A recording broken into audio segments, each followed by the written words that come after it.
said, do you have a theology of lack or do you have a theology of overflow? Do you go through life thinking about God's ability to pour into you, or do you basically see yourself as an individual person needing to kind of eke out a living all by yourself? Is it lack or is it overflow? And how you answer that question affects so much of life, and I believe it affects your relationships. If you have a theology of lack, I believe people go through life a lot more defensive.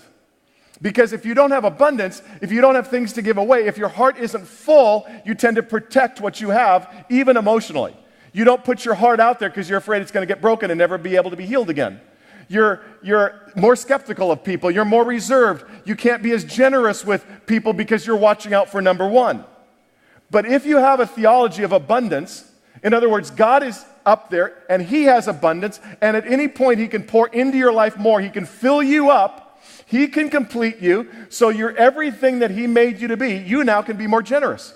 You now can be more gracious because it's not just you, it's God, and whatever you give away, God can give you more. When we give love away, when we give kindness away, we don't have less of it, we have really a greater capacity to receive more. It's a very important distinction between have a theology of lack or a theology of abundance.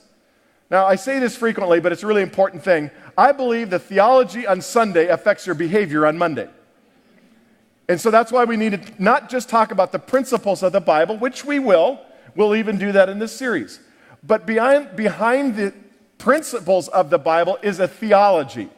And every so often we need to use the word theology on a weekend and trust a congregation to actually absorb good theology, because what you learn on Sunday can go with you on Monday. What you learn on Sunday can affect Tuesday and Wednesday and so on and so forth.